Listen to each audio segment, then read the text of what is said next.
That beep boop tells us that it is now recording. Hello, everyone, and thank you for coming to the Bondurant Astronomical Society's monthly meeting. My name is Michael Buford.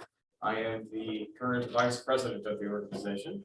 Now, tonight we're going to be hearing from Don Reed, a past president of ours, and he's going to be talking about deep sky astronomy. Now, we have a lot of board members here tonight. Is there anything that anybody wanted to announce? Don Martin, is there anything that we needed to say? The only thing I would say is that to let people know that we're not going to be reopening the planetarium for shows on September 18th like we thought. We're going to delay it until January. Okay. For those in Zoom, in case you didn't hear, we are delaying opening for planetarium shows until January 1st of next year. That is subject to change. We will see from there. Now, has everyone gotten if everyone that wants a copy of Don's presentation here in person has one, I believe. So, first off, of course, Don, please come and introduce yourself. And for this goes from remembering your left ear, and then this goes to your belt. Everyone, please get a hand of Don. Yeah. A little bit of data about this. It's been a while since we've been up here together. So, some new faces tonight. Welcome to VBAS. For those of you streaming online, welcome. Glad to have you. I believe Mike was going to be running the chat session tonight. So, if you want to participate via chat, be sure to use that function on the Zoom meeting and you'll be a part of it. If you didn't get a copy of the presentation, raise your hand. We have some of those. Every time I come to one of these or go to a presentation, I always find myself wanting to take notes or something. I never have anything to write on. So I thought, well, not I'll give them something to write on. So if you need that, let us know. For those of you that are streaming online, if you want a copy of the presentation, just drop me an email note. My email address is there on the screen, and we'll give it to you later as well. And I'll be more happy to email that to you. We're also talking about maybe loading it on the VBAS webpage for members to download. I was laughing. Don actually brought his telescope and set it up for everybody in front of I'm him. one of those guys. Just about maybe 5 years ago, I came up here one night after Christmas. They had the the annual. So you got a telescope for Christmas, and you didn't know what to do with it, right? And I had no idea how to work a telescope. So I've not been doing this for very long. Let me take this opportunity right now to give a call out to a couple of people in this room tonight that have been instrumental in helping me in the hobby.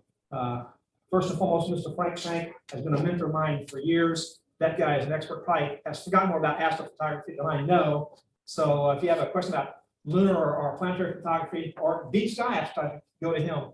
Of course, I can't leave out Don Martin, Jared, Tom Burleson, Michael. These guys have all been faithful friends and good compadres, and very helpful if you want to learn about astronomy or astrophotography. So, and then I would be remiss if I didn't mention one guy online. So Casey, if you can hear me, Mr. Casey Good is online tonight. He is the director. I think I'm going to get this title correct. He's the director of the Kitt Peak National Observatory's astrophotography program, and he teaches an astrophotography program out there. So when the mountain opens back up, I would highly recommend you going to that course if you're able to do that. Casey's, through his instruction, opened up a whole new world for me in astrophotography. So thank you, sir. I appreciate it. All right, so looks like point the clicker says. Anywhere you want. Just not. Is it not working? It's not working. Oh.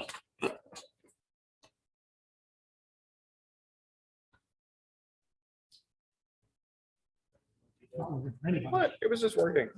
While they're working on the clicker, Mike, can you go to, let's do this manually. Yes. Let's start. So I kind of divided the presentation into a couple of different categories. I don't know where everyone's at with astrophotography. So the first section is general discussion. It's more geared toward those of you that are thinking about getting into astrophotography. And then the second part of the presentation more deals with people who are maybe getting into it or have some questions. So we'll get a little bit more detailed discussion going.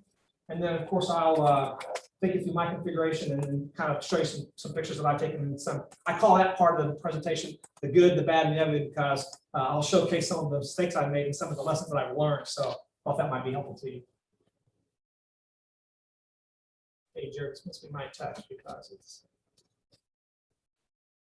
not button. Start, please. All right, next one. Don't give him another one, he breaks. Go back one. So there are a lot of resources out there that will Yeah, help I you know. guys. There's too many videos out on the internet to even begin to list.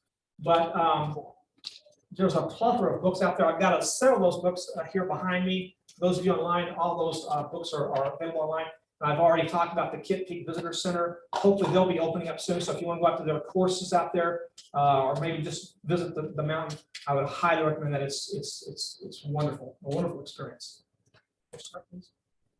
Okay, so when I got started in astrophotography, I tried to take a more of a scientific approach to it because I knew I was going to be making some mistakes. So what I'm going to do tonight is more geared toward sharing with you my lessons learned, the mistakes I made in some areas where I wish I'd known that when I got started. So that's going to be kind of the theme of our thought process tonight in the presentation. But I've come to some conclusions over the years of doing this that I wanted to share with you. Here's the first one. If you don't have good data, ask Frank about this because he was very gracious early on. I was handing him some very bad data and he was helping process that. He processed it for me. And here's my conclusion. If you start with bad data, you can make it look okay. You can make it look okay, but it's never going to look great. Okay, so you need good data. Here's another lesson I learned. We'll try this. Okay. Okay. It's working now. Great. Here's another lesson I learned. There's this thing out there, and I caught it. It's a bad disease. It's called aperture fever. And I will tell you, there's no cure. And once you start down that path, you will quickly find out that no telescope is big enough, right? So be warned about that. Be warned about that. But it led me to my next conclusion. Focal length can kill or cure. Okay, and we're going to be talking about focal length, focal ratio, all those things tonight. We'll talk about that. But here's my conclusion on that front. A good short focal length refractor can really give you a good image. So avoid the aperture fever bug at all costs. Here's another bit of philosophy I would share with you. When I first started astrophotography, I came from what I'll call a 35mm mindset. Now that's not a negative thing about those of you that were doing DSLR photography, not that at all. My idea was, hey, I can slap my camera on a telescope and just start taking pictures, right? And I quickly learned that it doesn't work that way. And so I brought the telescope in tonight, one of my imaging systems. And here's my point. If I use the word system tonight, what I mean is the optical tube, the camera, the guider, the focuser, the mount, all these things work together as a system. And I had to learn that concept. It was hard for me to leave behind what I'll call the 35mm point and click mentality. Here's another piece of advice that I would pass on to you that I found out. Software. There's a lot of software in the astronomy world today, right? And they're marketing everywhere. And here's my take on software. It can either be a big friend or a strong enemy. So here's what I would tell you. There's a lot of good programs out there. Talk to your friends, talk to the VBAS guys, seek help. But when you pick up a program, learn it because it can become your friend and help you a lot. And here's the last thing. It's kind of true, you know, you get what you pay for. Don't do your astronomy shopping at Walmart, I guess is what I would say, because you get what you pay for. And there's a big range in prices out there, and there's a lot of good equipment out there that you don't have to pay through the nose for. That's everything I'll tell you. I view astronomy or astrophotography as kind of a four-step process. And I'm only going to be talking about the first two of these on these tonight. We're going to talk about, you know, planning your shot and data capture. I think data pre-processing and post-processing is a conversation for another day. So maybe we'll find someone maybe here in the future that can do that, and we'll have that discussion. So tonight we're just going to focus on steps 1 and 2 of my four-step process, right? But here's the other thing I would tell you. The takeaway box on the right, I think, is key. First of all, manage your expectations. If you're just getting started in astrophotography, I found out that way. My first picture was not so good. And I had these expectations that I had all these Hubble images in my mind, right? I'm thinking I want to take a Hubble quality photo, and then it comes out not looking so good, right? So manage your expectations. Here's another thing, be patient. I've been doing this for 5 years, and every time I set up for an imaging session, I still have problems that I have to solution, and things that I'm wondering, why is the camera doing that? Why isn't this piece of software behaving this way? And it's either I got a bad connection somewhere, or settings off, or something's that you got, so be patient. I would also tell you, don't rush out to buy a bunch of new equipment right off the bat. Maximize the equipment you have. If you don't have any equipment, then do the research, ask people, and buy wisely. Ask for help. We are here now. I know that we've had the COVID thing, but when we do finally open up more and get more and more people up here, ask for help. We're here every week, and even if we're not here in person, we have special interest groups. I know that we have on the first Friday of the month we have a kind of a beginner SIG. We have an astrophotography SIG on the second Friday of the month. We have our member meeting on the third Friday, and I think the fourth Friday we have so Wednesday we have a special First and third Wednesday is the advanced project SIG. First and third Wednesdays of every month, the advanced project SIG. So ask for help. Don't be shy about that. I sure did, and it paid off. And the last thing I would tell you is have fun. There's nothing like watching the data come in from a telescope at 2 o'clock in the morning, getting excited about the data, and then when you process it and see what you got, it can be fun. All right, so let's jump into what's on everyone's minds when they first get started, and that is the equipment side of things. There's a couple of different kinds of mounts that are out there.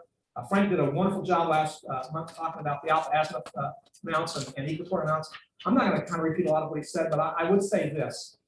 The mount for deep sky astrophotography is the most important piece of equipment you're going to buy. So make it a good one. This is an area where you're not going to want to skip on your investment, okay? You're not going to regret that.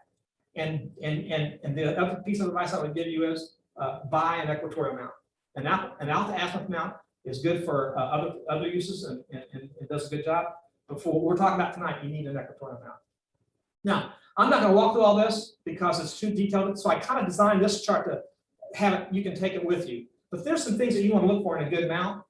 But I would point out one thing to you here on the right-hand side. Back in the 2019 and 20 timeframe, there was an astrophotography competition. And I forget the organization that put this together, but they went back and they asked all the competitors, hey, what kind of mount did you use for this competition?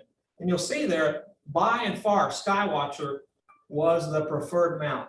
So if you're looking at mounts, Skywatcher's probably a good path to go down. When you get down to like the plane waves, and the software BISP that's not used as much, there's a reason for that. Those are higher end mounts. They tend to be a little more pricey, but they're also much more capable. So let's talk about the optical tube. The best type of tube that you can use for astrophotography, it varies greatly depending on what kind of photography you want to do. For deep sky imaging, you're going to want what we call a fast deep sky imaging optical tube. Now, where did that term come from? There should be a call-out box, I think, coming up here on the next chart, so I'll explain it to you. But suffice it to say that, and you see the three common designs we have here. There's a refractor on top, and I think there's a reflector in the middle, and looks like a Schmidt-Casper in there on the bottom right. Here's the thing. Every optical design that's out there has pros and cons, and any telescope can do any job you ask of it, right? I mean, all three of those telescopes can take deep sky photos. But here's the kicker. Some are going to do it better than others, okay? So what kind of telescope you buy is going to depend on what kind of imaging you're going to do. And if it's deep sky, I would recommend starting with a short focal length refractor. Okay? And here's the other thing. Make sure that that telescope, whatever you get, has a robust focuser, because you're going to be putting some stuff on that telescope later, cameras and focusers and whatnot, and you want to be able to handle that load. Now, I talked about focal length earlier. Long focal length telescopes, I think Frank did a good job of talking about that last month. They provide a smaller field of view. They tend to be harder to polarized because, think about it, with a longer focal length, you're zoomed in on your target and you've got a very small field of view. So any errors in your polar line are going to be very apparent. So it's going to be less forgiving when tracking. But they work well for lunar and planetary photography, where you're shooting hundreds of frames per second, not minutes for each frame. For what we're talking about, short focal length telescopes provide a much larger field of view. They're easy to polar align because the field is so large, and they're more forgiving when tracking. So it's just the opposite of what you see above, right? And so they work well for deep sky, a long focal length optical tube. Okay, here's a call box I mentioned to you and promised. Focal ratio. Remember I said a fast telescope? Well, here's where that term comes from. It's actually a term left over or kind of borrowed from the general photography community, where a lens with a longer focal length will require a slower shutter speed to get the same level of brightness as a lens with a shorter focal length. Okay, so just let that sink in for a second. Now, a guy by the name of Richard Wright. If you know who Richard Wright is, he's a very well-known astrophotographer. He works for Software Biz, but he's an accomplished author. He's got books. He's published in Sky and Telescope. He's a very well-known astrophotographer. He wrote a very good paper on how focal ratios impact your astrophotography. And I have a copy of that paper here tonight, so if you want to look at it, I would encourage you to read it because he does a much better job of explaining this than I can. But suffice it to say, I'm going to give you kind of the bottom line. Here's the bottom line. The smaller the F number, the lower the magnification, the wider the field of view, and the brighter the image will be for any given eyepiece or camera. So fast is somewhere down to 4 F5. You can get telescopes as low as F2, even lower maybe. But that's fast. On the other hand, a telescope that's F, say 11 or higher, is going to be considered a slow telescope. And in between those is kind of in between. And so what we want to do is we want to get faster and faster because that's where we want to be. So we want to collect a lot of light as quickly as we can because of what we're trying to image, right?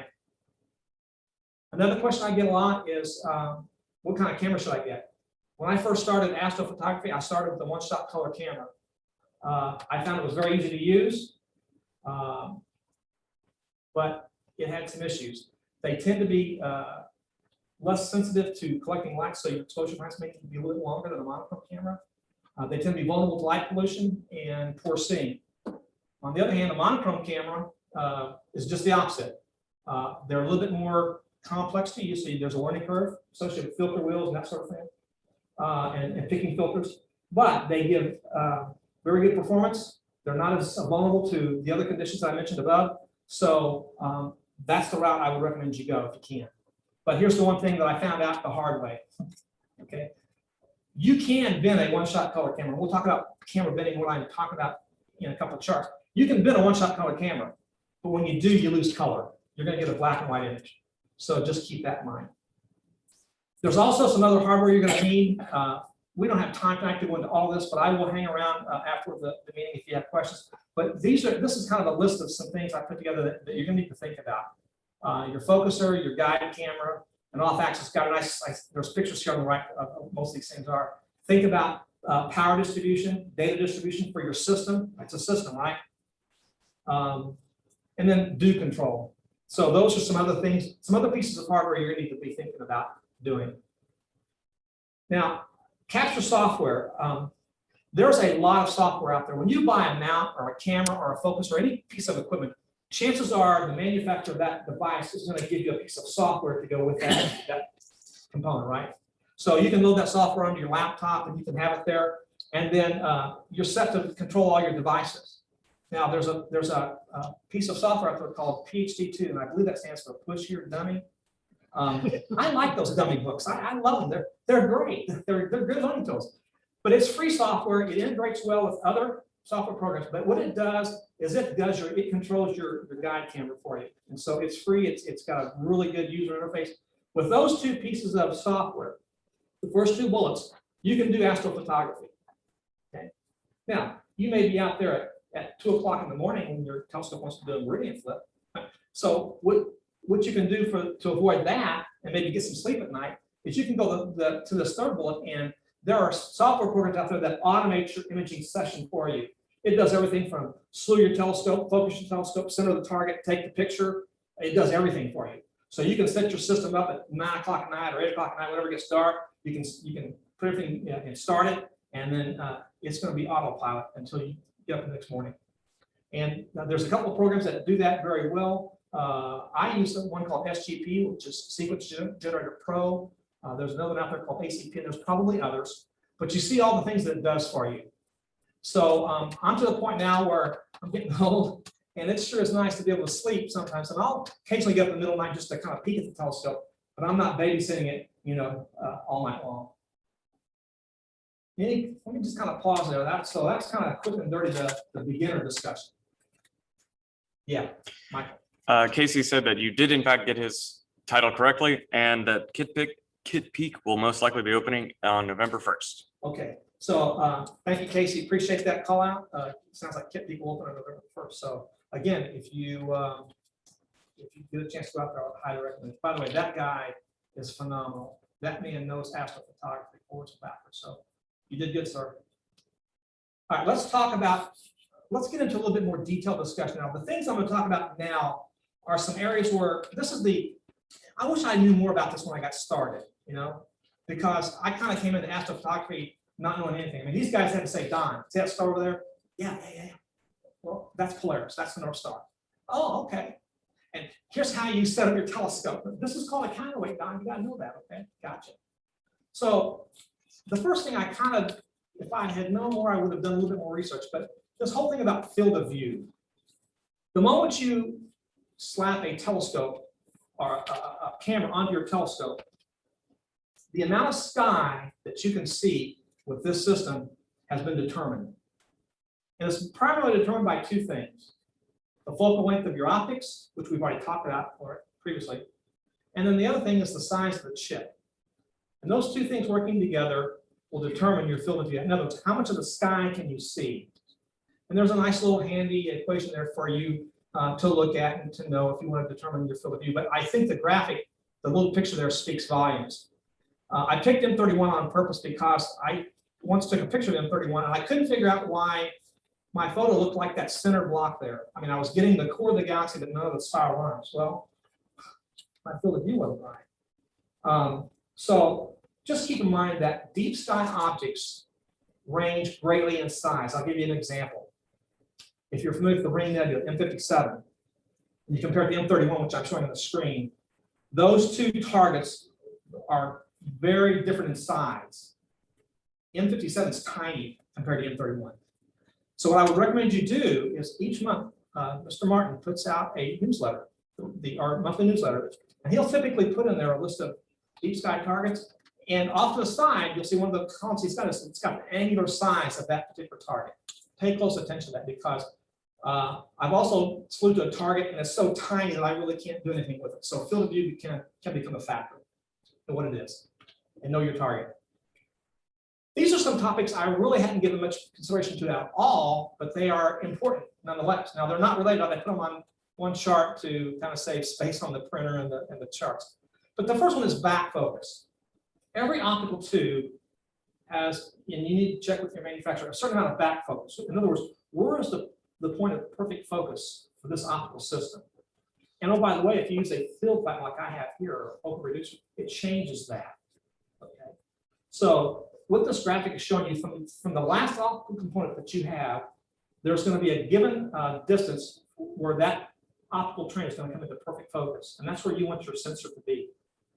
Now, typically, it's 55 millimeters, but there are some combinations where that could change. So all I'm saying is know what it is and make sure that you have the right amount of spacers that you can get to 55 millimeters or whatever it is for your system. Okay. Here's the other thing that you want to take a look at and understand. I was not paying attention to this at all. That is image circle. Every telescope has an image circle. And again, you got to get that from the manufacturer of the telescope. But if you have a full frame camera, this telescope here can illuminate a circle maybe 35, 36 millimeters across. But I'm looking at a camera that's got a 45 millimeter diagonal chip on it. So if I tried to put that camera onto this telescope cannot illuminate that at full chip. So there's going to be dark spots there that I'm not going to be able to deal with. So just understand what the combination deal that gives you. Make sure that your image circle and your imaging chip are a good fit for each other. Here's another thing that I didn't understand, and this is key. And so I would kind of, if I was a high school teacher, I probably would foot stomp this one. Image scale. Image scale is very important to a deep sky astrophotographer.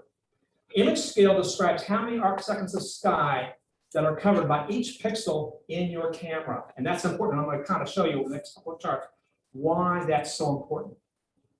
The reason why astronomers are interested in arc seconds and this whole pixel thing is because, as you understand, and we all know this, when light from a deep sky object hits our atmosphere, it's blurred, right? And it can be blurred by, depending on what the scene conditions are. I'm going to use an example here. Let's say 2 arc seconds. So pinpoints of light are now blurred to 2 arc seconds. So any object smaller than 2 arc seconds will be blurred to 2 arc seconds just because of the atmospheric effect.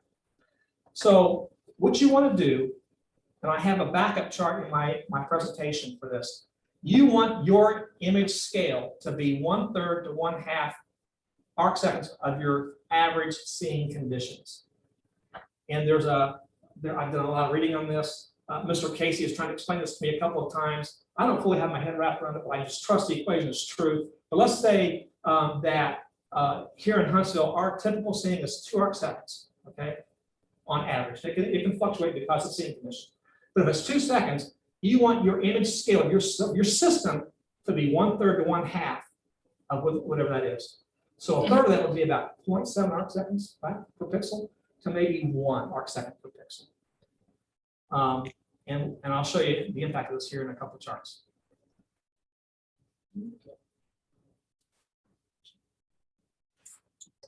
Let's talk for a second about image sampling.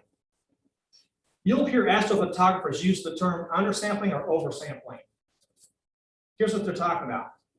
In order to capture the detail that you want in your photo, your camera's got to record or sample the data that's coming in from that object, right? And because of the image scale we just talked about, okay, there's only a small, narrow range of pixel sizes in your camera that are going to accommodate your system, okay?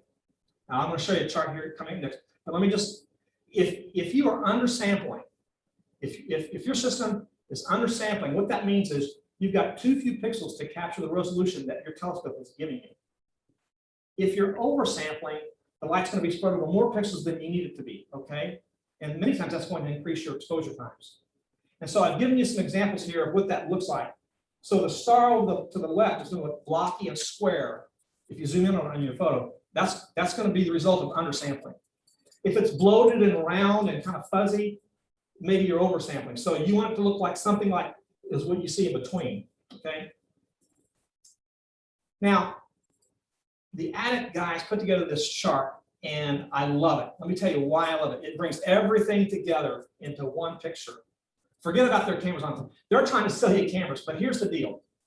The top row is the focal length of your telescope. The vertical column is the pixel size of your camera. All these numbers are image scales that are resulting from that combination. For example, if you have a telescope of 1,000 millimeters of focal length and your pixel size is 5, your image scale is 1.03. Okay, is everyone tracking? And what's the colors all about? Here's the colors. If your resulting image scale of your system and the camera that you've picked to go with your telescope is giving you an image scale over here, you're going to be oversampling. Your star is going to look like on the right here. Right. See that? If, on the other hand, your image scale is over here on the left where this light gray color is, now you're going to be undersampling. The star's going to be blocky. You want to have a system, a camera and a telescope combination that's going to give you an image scale that's kind of in this orange area. And that's what you're shooting for. Okay. Another question I get, and I've spent months, if not years, asking this question: what has been in the camera? If you ask Frank offline, he'll tell you he and I have had hours of discussion about whether or not we should bend the camera. To put it basically, when we talk about bending the camera, we're talking about combining pixels in the camera.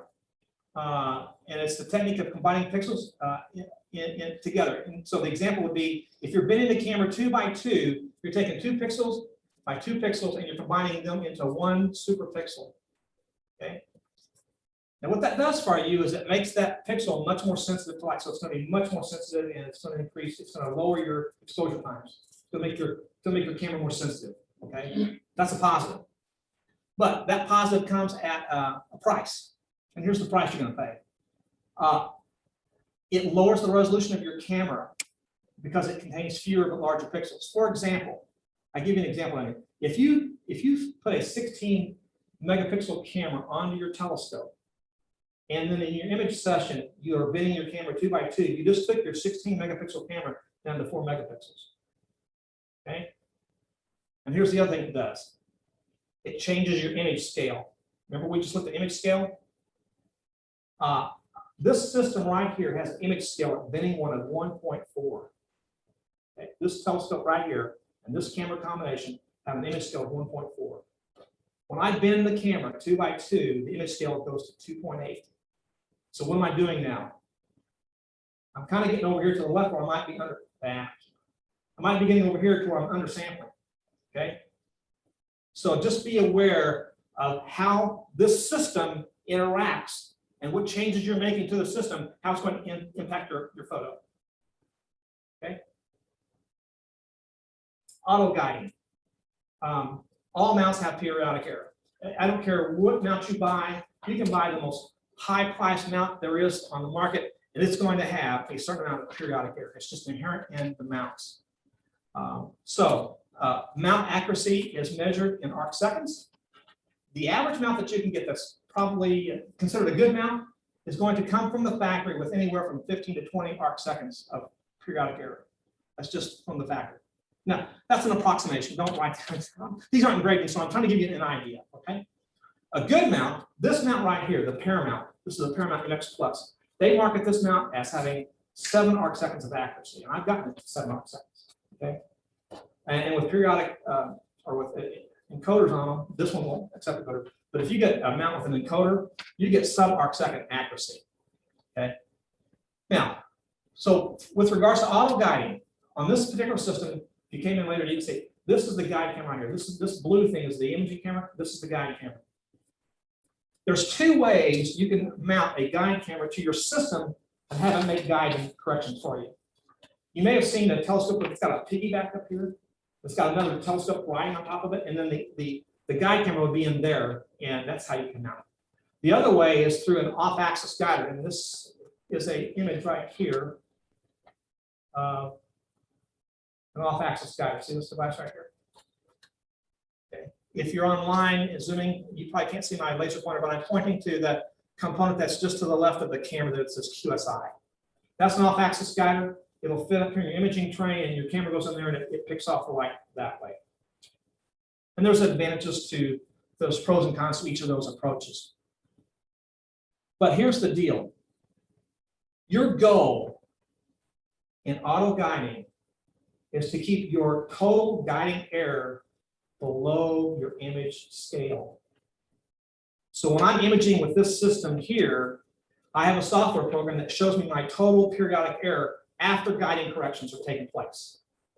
And there's nights when the scene's getting bad and I'm starting to fight the bad error that, you know, as long as it's below 1, I'm okay. But when it starts getting to 1.1, then I start, because if it gets above 1.4, I'm going to have blurred stars. I'm going to have stars that are elongated. So I'm a big fan of PhD2, by the way. You may need to adjust the aggressiveness or the exposure times on that. See me afterwards if you want to have a discussion about auto guiding. Okay, that's some concepts. Now let's shift gears and talk about what are some things I need to understand or think about in order to take the actual image. So planning is key. I have a couple of things that I try to do. I try not to shoot targets below 30 degrees of altitude. 45 is better. In other words, what I'm saying is don't take a picture of something that's close to the horizon. But because of our weather here, I'll shoot 30. I'd rather have 45. The other thing is the lunar cycle. Deep sky astrophotographers, we hate the moon. We don't like the moon. I'm being facetious. So what I'll do, I will typically shoot narrow band, and I'll talk about that in a minute. I typically shoot narrow band between first quarter and third quarter. But if it's a full moon, if the moon's like over 90% illuminated, I'm going to watch TV. And then third quarter to first quarter, I'll shoot broadband. But even with even with narrow band, if you're shooting narrow band, stay 50 degrees away from the moon. Now you can get closer if you got good filters, but I try to stay away from the moon even with narrow band. If I'm shooting broadband, what I'll do first is I'm kind of torn about this. We only have so much clear sky here in Huntsville, and we don't get a lot of time for imaging. If I have 3 or 4 good nights in a row that I know I'm going to have imaging, what I'm going to do is I'll shoot all my red frames early in the evening, then I'll shoot the luminance, and then I'll do the green and find the blue, because the blue is the most susceptible to atmospheric dispersion. So you want to make sure when you're shooting with the blue filter, your target's high in the sky, or you'll get issues when you go to process the frame. Here's another thing, framing your target. Some people like it centered. So, some people, they'll shoot, like I have a picture of M63, and I cropped it when I posted it to Facebook yesterday, but the original frame has another galaxy over here to the left. Well, sometimes people think, well, it's not centered properly. Well, yeah, it is. They wanted to get some star cluster or some little nebula over here. So that's when science is out the window and the art just has to come out. Okay, so frame the target however you want to. Here's another thing. I mentioned the meridian flip earlier. Plan so that you know when the meridian flip is going to be. Because if you're not automated, you want to be there when your telescope. You got to do that manually. And if you're doing it at 2 o'clock in the morning, you can make mistakes. Been there, done that. Got the T-shirt. You're just not sharp. I mean, I'm half asleep trying to flip the telescope. And then there's some decisions you're going to have to make that are going to vary by target or vary by time. And there's, you see them there. I mean, those are the things that you got to watch. Here's the other thing I'll say. Setting up your system is basic. I can't tell you how many times I've gone out to have an imaging session and I have a setting incorrect. One time I forgot to correct for daylight savings time, and I was out there an hour and a half trying to figure out why can I not get this telescope to work, you know, and something stupid like that. So make sure that you go over all your connections. I've also slew the telescope and have a power cord pop off, and I'm thinking, what happened, you know? So just those kinds of things. Make sure that your telescope balances is proper. If you don't balance your telescope properly, you can have the best guiding, the best thing, and it's not going to track right. Okay, so that's important.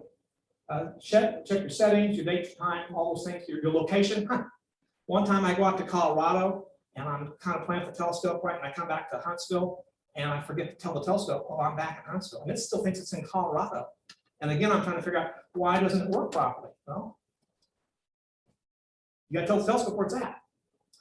Polar alignment.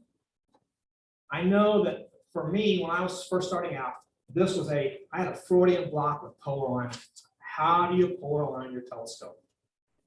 It's not that hard once you've done it several times, but typically on most mounts, you'll have a little finer telescope that fits right in here, somewhere in here. I've never polar aligned a telescope without seeing Polaris. I know there are ways to do that, but don't come to me for that. I don't know how to do that.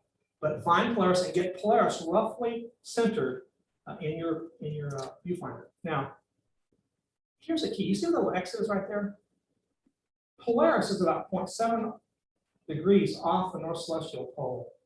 So when you manually line this, don't line Polaris up dead center. Put your crosshairs right where that little X is, and it's just to the little dipper side of where Polaris is, okay?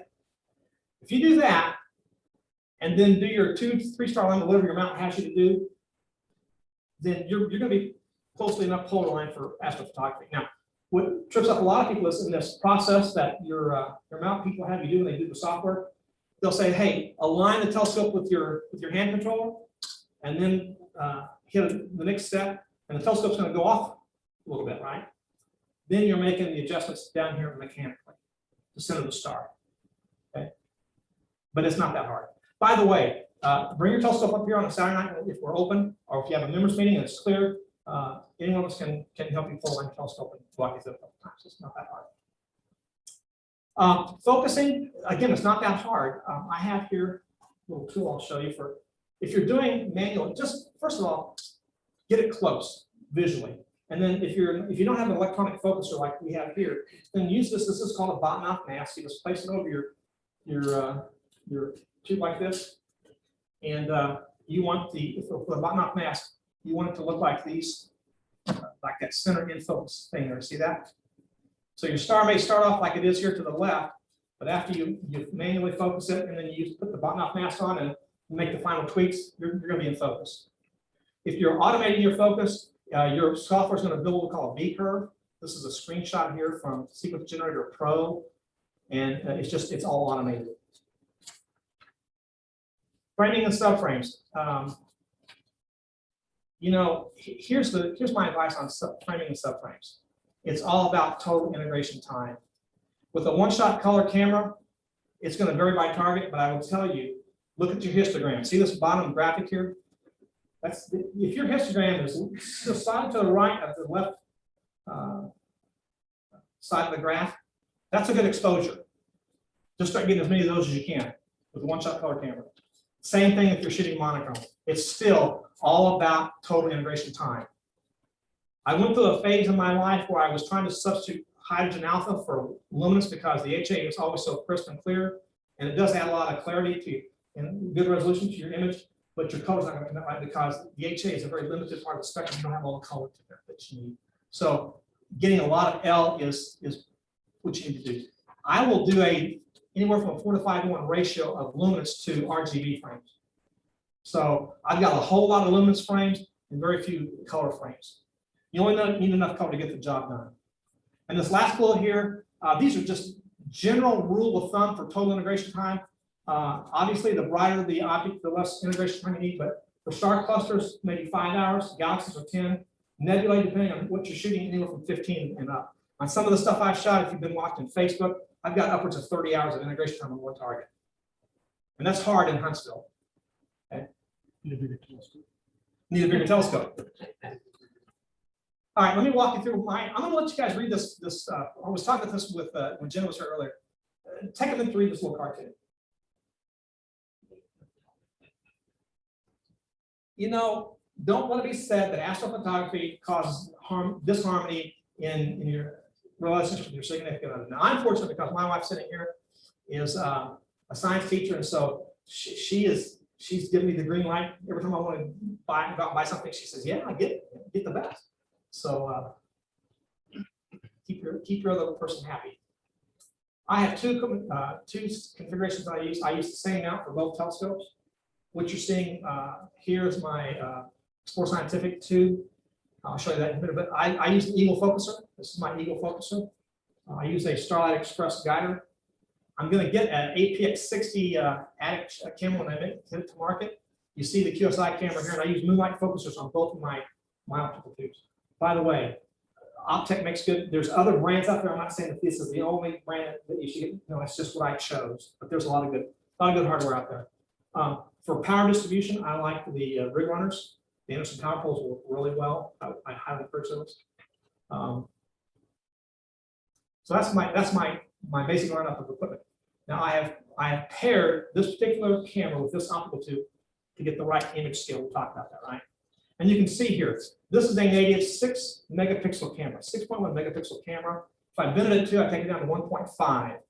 But look what happens when I bend it at 2. I take my image scale to 2.8. My field of view here is a little over a degree by 0.86 degrees. This is a picture of my other telescope. This is the Dahl-Kirkham telescope. By the way, that handsome young man right there is my son-in-law. My daughter chose well and she married him. But he did all the concrete work for my pad at home. So I have a pier at home now, so it makes life easier. I don't have to grab this thing and take it out all the time. I have a pier. But you can see with this system, I'm probably oversampling here. If I bend it at 2, I'm right on target, right? And that camera telescope configuration gives me a much more narrow field of view, so I can go out and photograph things that are not quite so big. Would be the point with this configuration. So what do we get? Everything you're going to see past this point was shot from Madison, Alabama. I live up near Monrovia.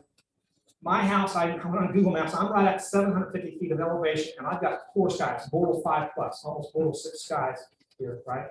So it's not the best skies. And the other thing I would tell you is some of the images you're about to see were taken with the configuration that I no longer have because that guy over there bought some of my stuff, and he's an astrophotographer as well. So, but here's what I got. I started with this one. This is the Western Veil. I'm not going to give you any of the object information. I'll let you read that for yourself. But what I want to point out to you is it was taken with this system right here. Okay, this telescope and this camera that you're looking at right here took that photo. Now that's one data set, and I know that we said earlier we're not going to talk about image processing tonight. But I just wanted to put a plug in for this is one data set. But with that one data set, if you process it using the HOO palette, it looks like the top left figure.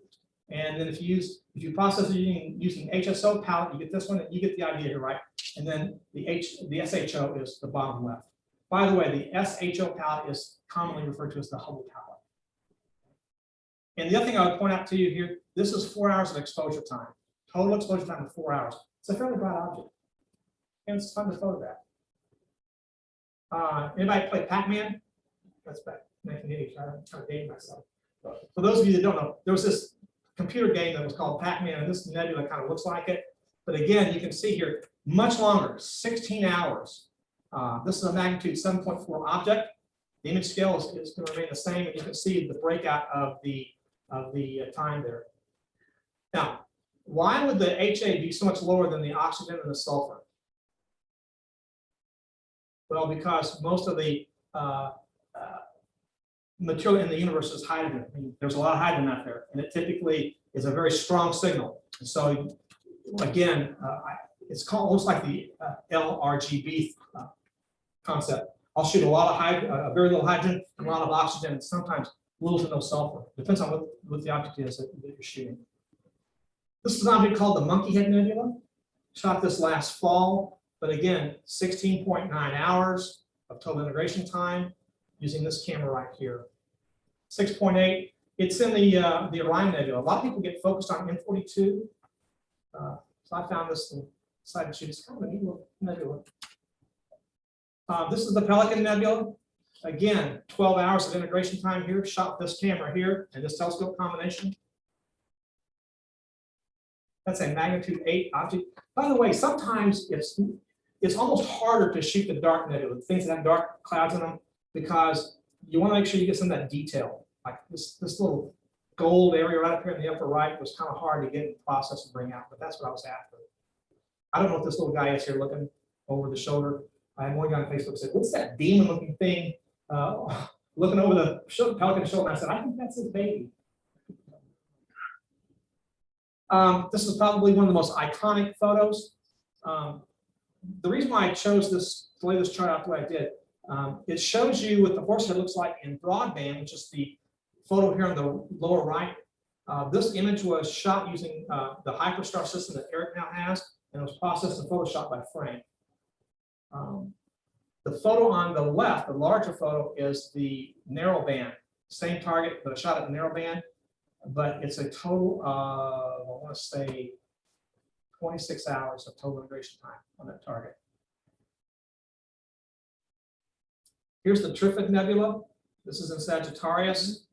Again, shot with this system, total integration time of 2.5 hours. So you see, if you look at the stars in this field and compare them to another star set I'm going to show you here a little bit later, they're much crisper and rounder.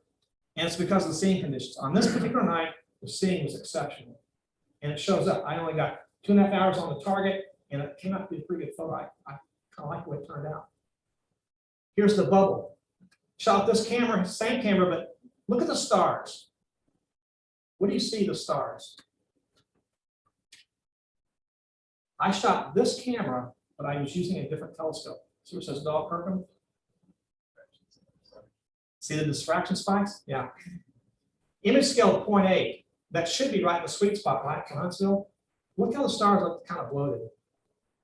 So again, if your seeing conditions aren't there, you can have good tracking, you can have good equipment, and sometimes it is what it is. But in my defense, that's a fairly faint object, and I only had 6 hours on it. But again, I think that what you're seeing there is seeing. Shot this target last year. I'm back to the refractor now. But look at the bin number. See what I did with the binning? See that? So the image scale, I binned the camera 2x2, and the image scale now is popped up to 2.8. And again, the stars look, if you zoom in on them, they almost have like a little bit of a blocky appearance. So it's understandable just a little bit. But that's almost 10 hours of data on a fairly bright nebula. Here's the Rosette Nebula. Again, this was shot using an 11-inch Celestron Edge HD2 with a Hyperstar lens attached. And I believe the camera was an Attic 490EX, one-shot color camera. So this is a one-shot color camera. But there's something unique about this photo. First of all, Frank processed it in Photoshop, but it's a stitched image. In other words, this is a huge object, guys. The Rosette Nebula is huge. I want to say it's like, has the angular size of 3 full moons side by side. It's a large object, but it's very faint.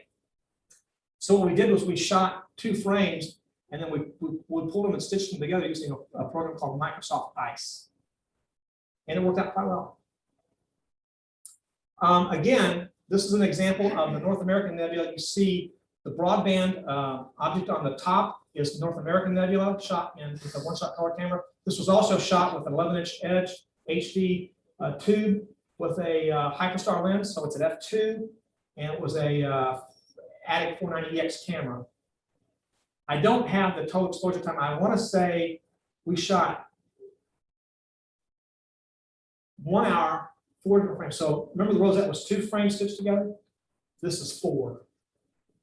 Again, this is a very large object. In the lower right, you see this is called the Cygnus Wall.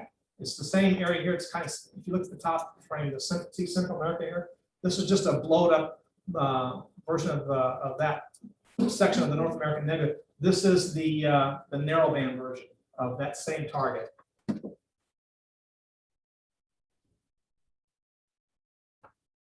Okay, this is M81.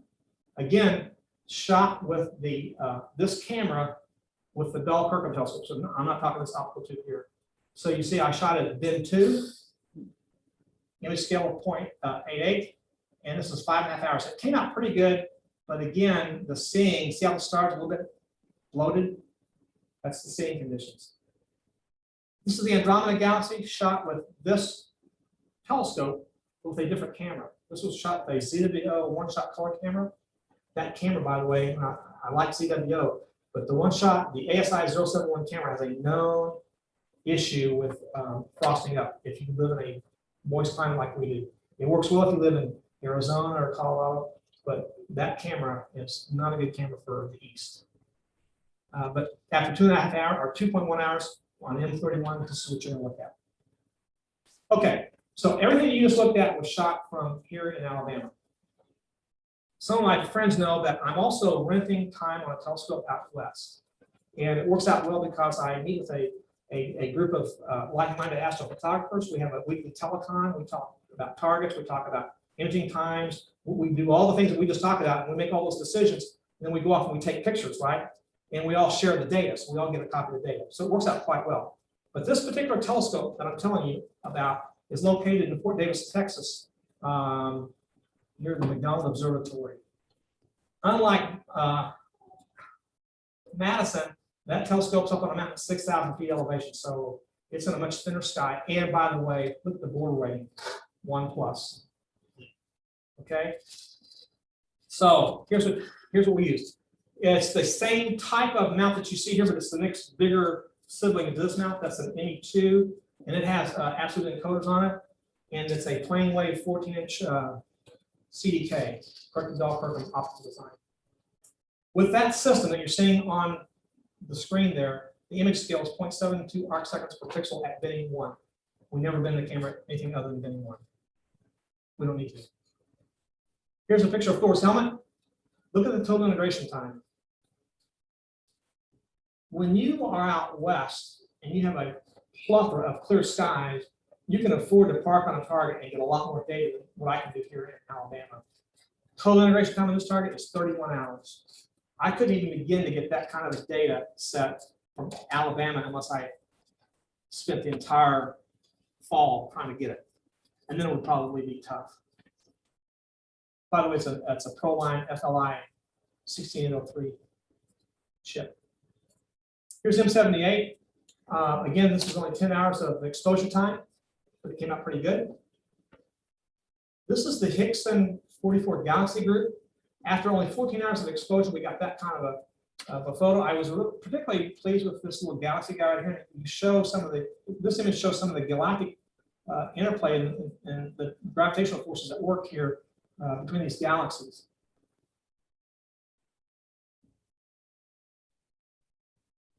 This is M51, 20 hours of just under 20 hours of exposure. Shot in we used HALRGB. So this was kind of a breakthrough for me. This was the first target that I ever shot where we shot LRGB, and then we went back and we shot some hydrogen. Now, why do we do that? You see in the spiral arms here, you see these little red areas. Those are areas of high hydrogen output. I think those are star clusters within the galaxy. But by combining the hydrogen to bring up those areas with the RGB data, you can really do a lot with that kind of. So that was the first time I had done that. And I want to thank if Casey's still on, he's the guy that walked me through that and taught me how to do that. So thank you, sir. I appreciate that. This is in 101. Again, 20 hours of exposure. Do you see a difference in the quality of the data between Alabama and Texas? And it has to do with humidity and light pollution and board ratings. I mean, it's phenomenal, the difference that you see. I think that's my presentation. And so move to questions. Anybody have any questions for me? Any questions online? No. Anybody? You know, I'll add something. Yeah. The first time I tried to use the hyperstar, all my stars look like meatballs. Yeah. And then I realized that there is a spacer in there. Camera you recently active camera, full camera, different back focus on it. So I had to go out and buy a direct spacer from close to hyperstar now. Because there's only it's a half a millimeter. You gotta get that chip in exactly the right spot. We will not get it. Yeah. So that focus is really important. It is. One thing I didn't mention on when we were showing the focus slide, different optical designs have differing distances for perfect focus. If you're looking at a Newtonian reflector, they are sometimes hard to focus. Other optical designs, Schmitz typically have a generous back focus. So again, do your homework and know what kind of optical design you're getting, what are the pros, what are its cons, what kind of photo am I going to take, and decide accordingly. Anybody else? Yeah. Tom. I had a question about bidding. Is bidding done by hardware or software? You know, I'm probably not the best guy to ask that question. Here's the first thing I'll tell you. The difference between how a CCD camera bends and how a CMOS camera bends is different. Oh, okay. So one of them does, and I forget which one's which. Casey might know. Is Casey still on? Yes. He might know that question. He might know the answer to that Hey question. there. I believe that one does it, you can do software bidding, the other does it on the chip. So if it's software bidding, can't you just do a 1-by-1 bid and then just have some kind of a software bid and do it on your computer if you don't want the results, or does it have to come off the chip like that, off the camera like that? Yeah. When you say 1-by-1, what do you mean? Well, if you just download a regular image, can't you just use a software, some kind of software package to go through and do the bidding then? Or is that not the same? I believe you can, but I've never done it. So I'm not the right guy to. Because I guess I was thinking if it was a hardware thing, then you've got 4 pixels, and there's a window pane, and I was wondering if you reclaim that area in between the pixels and increase your sensitivity by that much. Yeah, I don't know, Don. It's a good question. I'll have to do some research. I'm sorry. I had another question about focusing. Hang on, while you're looking that up, I think Michael has another question. Tim asked, what about using a DSLR? DSLR. Tim, it's a good question. DSLR cameras take really good photos. I've never used one. Well, I take that back. The first picture I ever took was using my family's DSLR camera on a 11-inch tube on the back end. They take good photos, but you can't cool them. So typically, you're gonna need longer exposures, and you run the risk of overheating the chip. But again, they give good images. I have one from Gene. Under light polluted conditions, which is better, stacking or long duration images? Casey said stacking for sure. Would you agree with that? And so would you repeat, was he saying in high light pollution? Under light polluted conditions, which is better, stacking or long duration images? Okay. Casey replied saying stacking for sure. Stacking for sure. Ask Casey, or if He can hear you. Yeah, he can hear me.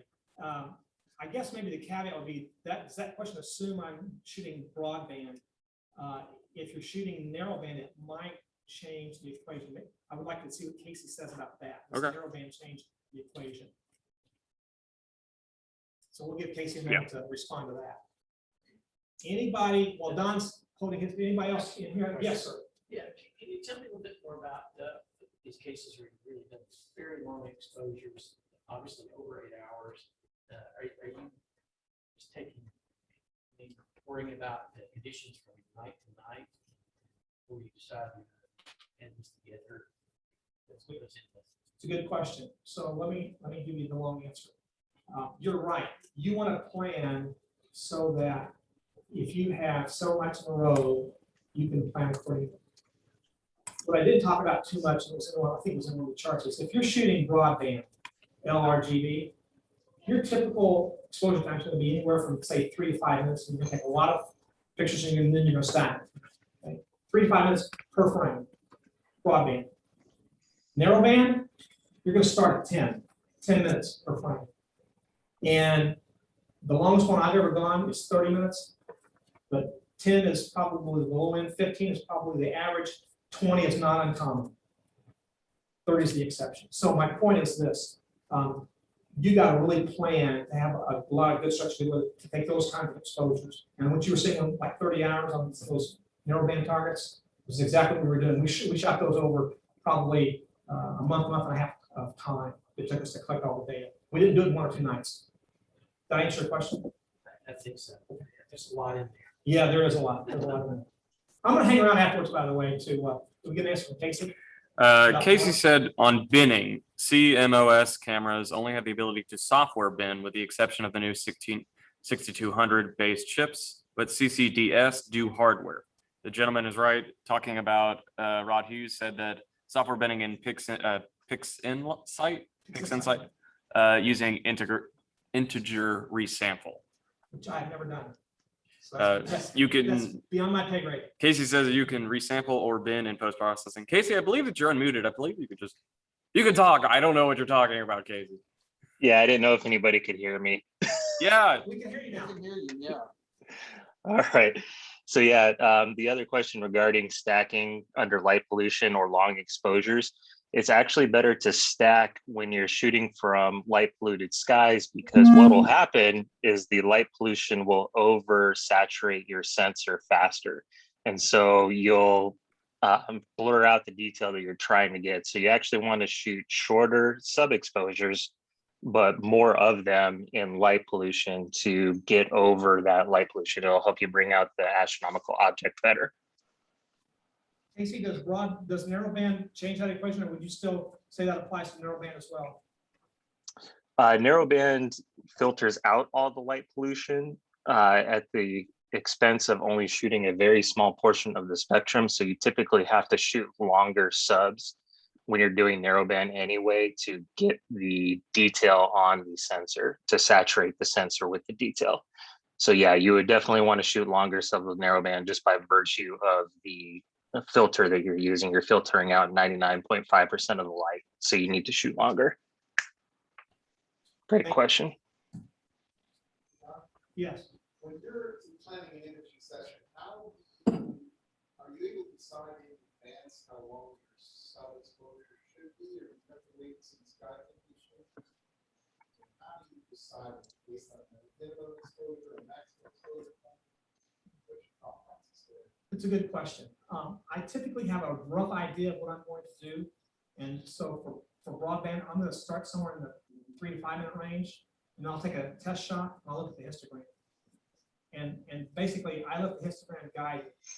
And then what Casey said is true as well. You know, you want to keep it as short as you can with a good histogram, and get as many as you can. Somebody else. Another one online. Gene asks, under LP, I'm assuming light pollution, what would be the best subframe image time?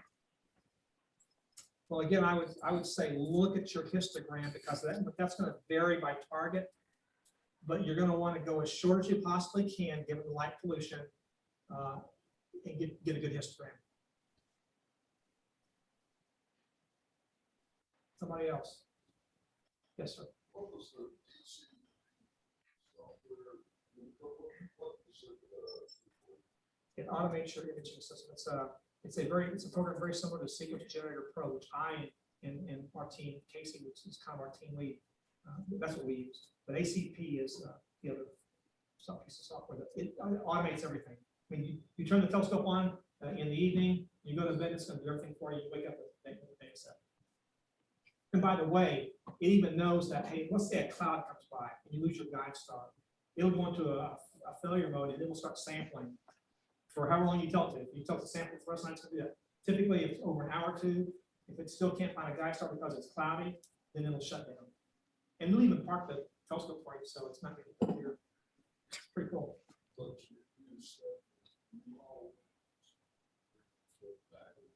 No, here, let me clarify. When I first got started, before I went to SGP and learned how to do that, I was doing my meridian flips manually. And the SkyX has a neat little feature called closed loop slew. So when you do your meridian flip, what it's going to do is it's going to slew around it's going to come all the way around. It's going to recenter your target like you had on the other side, and then it's going to center it for you and start taking the photos again. So SGP automates that process for you. If you don't have SGP, you're going to be doing it manually whatever time your target crosses the meridian.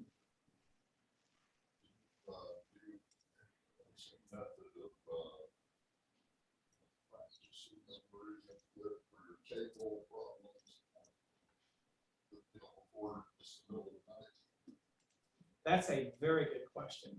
And so let me just call to your attention. I didn't do a really good job up here. But what I do when I set up in the evening, I never set up in the dark. I'm always setting up in the light. And I use zip ties to get all the cabling out of the way, because you're right. When the telescope is moving through the night, you don't want to get these cables to get caught and something bad happen.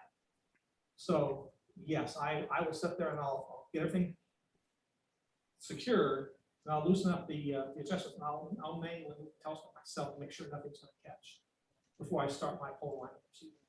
Good point. Follow up on that.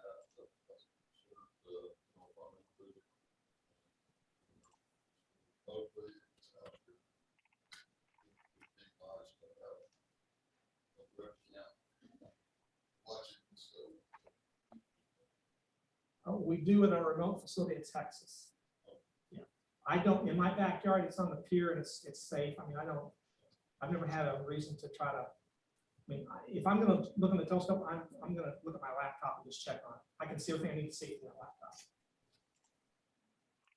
But it's really convenient when you have remote desktop capability and you have your computer on board, because you're not running Ethernet cable inside, or you're not sitting out there next to your telescope in 10 degrees, shivering in the cold, which I've done. Been there, done that too. Any other online questions? Anybody in the room? Yes.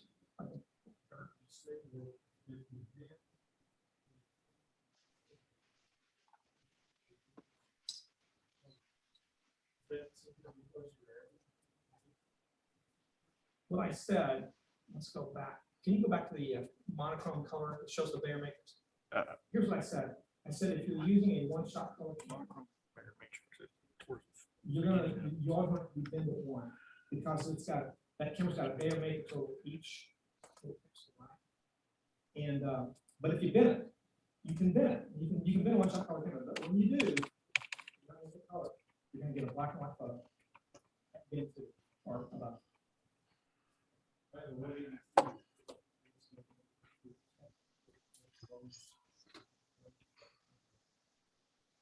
if you want to color photo, you have to do that. Which you, the next question you need to ask yourself is, what does that camera, what image scale does that camera give you with your optical? That's something. Was there a question over here?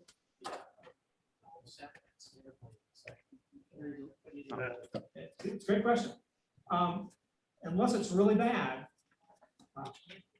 which can be, but typically if it's a satellite, I don't automatically throw a frame out because of a satellite. Or an airplane. Don, Rod wants to, can't hear the question. Okay, the question was, what do you do if you get a satellite coming through your photo? And so we can talk about this when we have our image processing discussion, but there are software programs.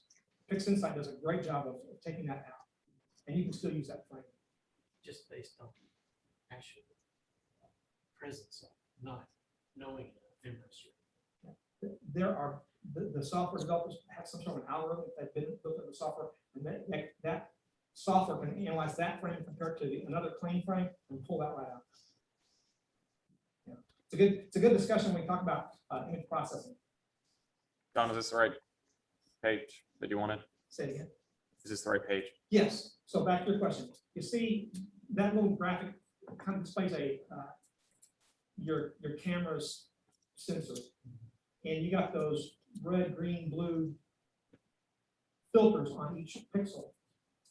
Then the camera, you lose that. It doesn't work. It'll get black and white. Anybody else? Yes, sir. Tim asked what telescope can handle a full frame camera. He had to buy a cropped camera because of the netting of my scope. So Tim, what you want to do is check, a lot of telescopes can cover, you want to make sure that whatever optical tube you're picking has an image circle that's bigger than most full frame chips, like have a 45mm diagonal, roughly. So if your optical tube has an image circle that's greater than 50mm, it's probably, it'll cover a full frame chip. This telescope is right around mid-30s, so it won't cover it. Anybody else online? How about in here? Don, is your telescope that totally control, or is that all the same? Another good question. In this particular system, it's not, the do controller is controlled by this little AstroZap here, and there's these knobs I adjust with.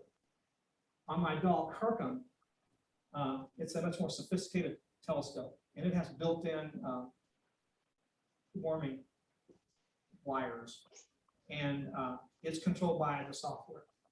So what I'll typically do, and I have an HG Optical too, so I like HG Optical. Dave Candy, local telescope maker, makes a very quality product, and his software runs in the background, and you can set it up, and once you set it up once, and it'll keep the temperature of your optics about 1 degree above ambient, so you never freeze up, and then he's got built-in fans too. So that telescope is controlled by the software. This one's manual. Anybody else? All right, I think we're done. Thank you, folks, for dialing online. Check with us. I think Michael's going to put the charts on our server. If not, email me and I'll send them to you. Thank you for dialing in.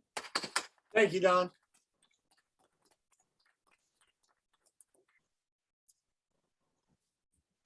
I'll hang around for a while if you guys want to chat. We didn't talk about